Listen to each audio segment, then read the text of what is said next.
This is the Stone Vertical Epic.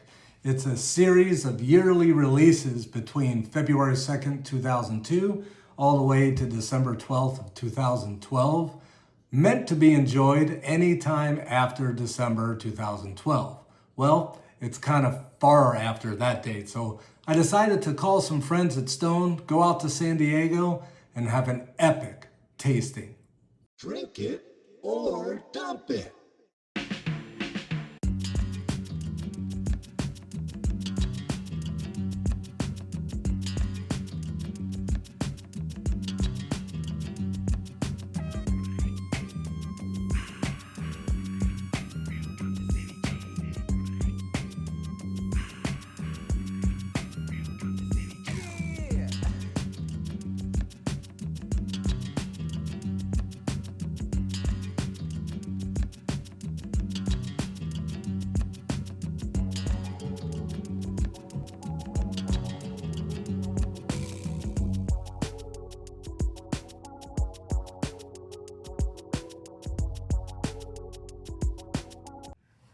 Well, listen, welcome to a very special episode of Drink It or Dump It. I think it's going to be many episodes. I don't know that this will be one singular episode because we have about 42 beers to try today, and it might get a little bit sloppy. Well, yeah, for continuity, if you cut them up, there's going to be some where we're just starting off sloppy. Right, Yeah. right, and it might end up that way, which is totally fine.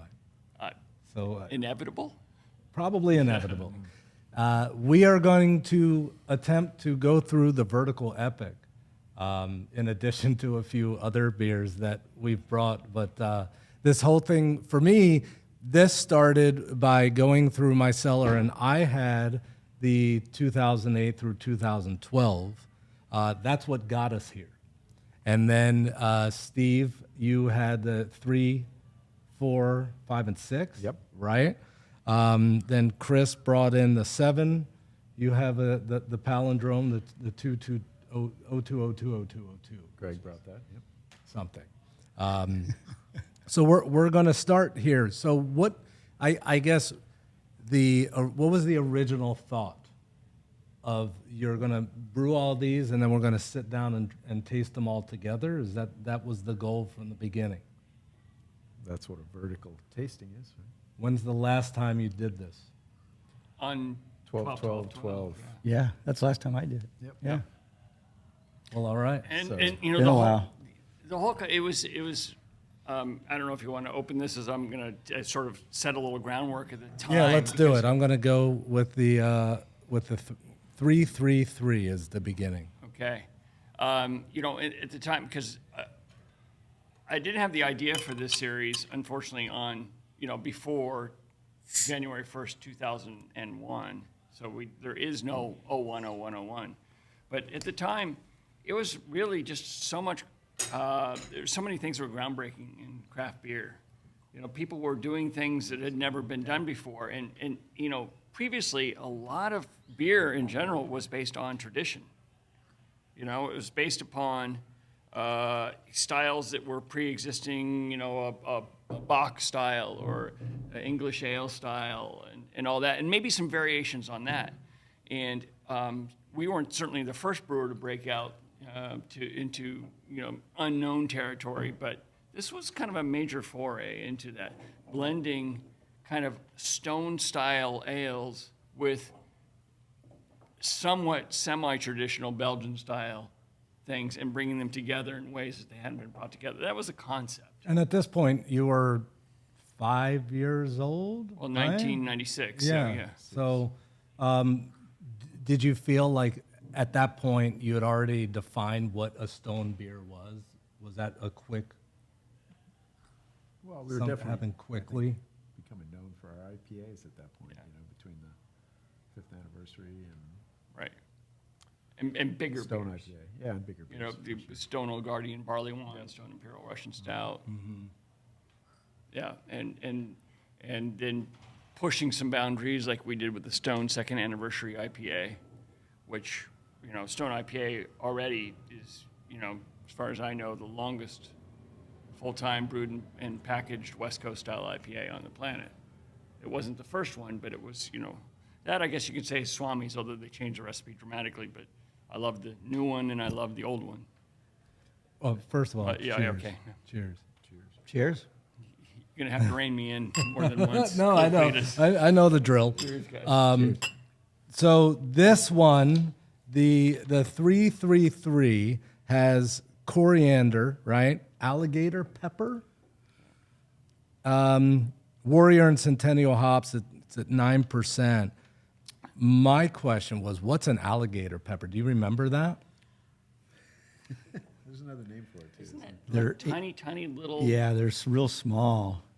Isn't it like similar to grains of paradise? Or Yeah. Yeah, Yeah. I think because honestly, I'm now remembering, Sam Adams had used a Grains of Paradise in a recipe, and I didn't want any connection whatsoever. I'll just own up to it right now. But we wanted to use that spice. It wasn't a name we created. It was Yeah, already it named was an that in existing- some circles. Yeah. alternate name? So how is this for you right now? What are you thinking? It's got some light carbonation, but it's Very light. enough. It's in pretty good shape for 23. Yeah. 22. It's 22. amazing. It's that old, right? I mean, this isn't the most interesting beer. Some of the, I think, more interesting characteristics have probably fallen off over time. Yeah. But it's, I don't know, if I'm in some brewery in the middle of nowhere and they say, well, this is our, such and such ale, I'd be like, oh, yeah, okay. Good this is stuff. pretty Yeah. good. Yeah, it might not have been what it was originally when you packaged it, but it's definitely, it's a solid Belgian strong ale. Absolutely.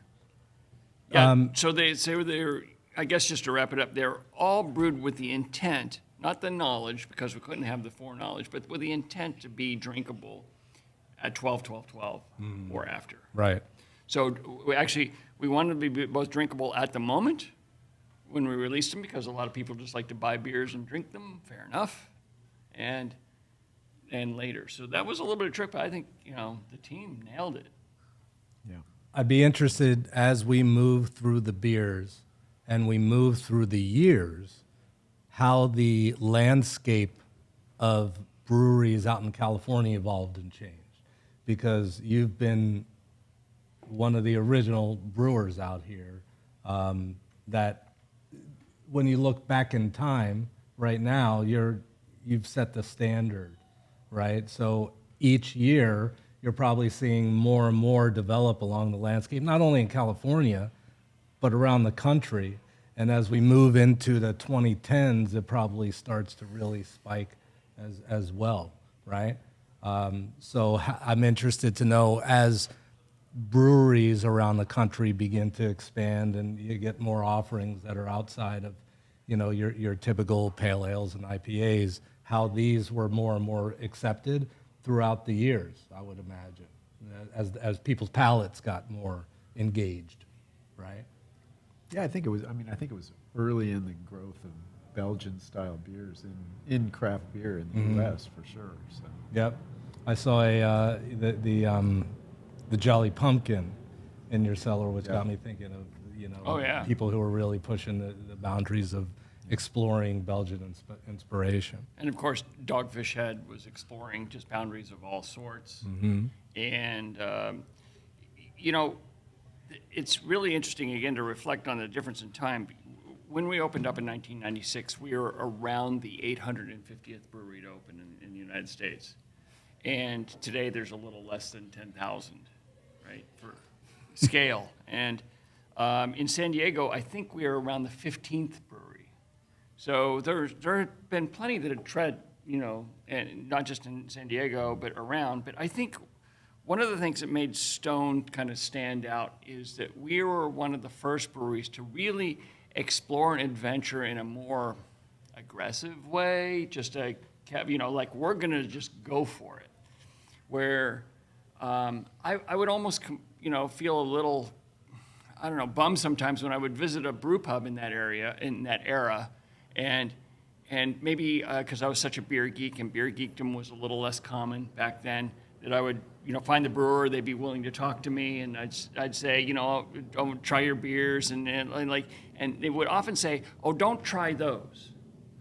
golden ale, the the stout, the amber lager, amber ale, etc. I want you to try my more interesting beers. The brewer's specials, and that really formed a lot of my thoughts. And Steve was with me on it.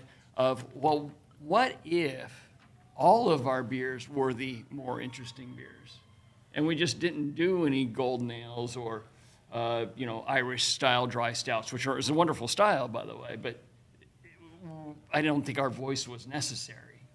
And so we got Spiky, second anniversary, first anniversary IPA, second anniversary IPA, Arrogant Bastard Ale, of course. Our voice wasn't necessary, and I never did have a good golden ale recipe. So.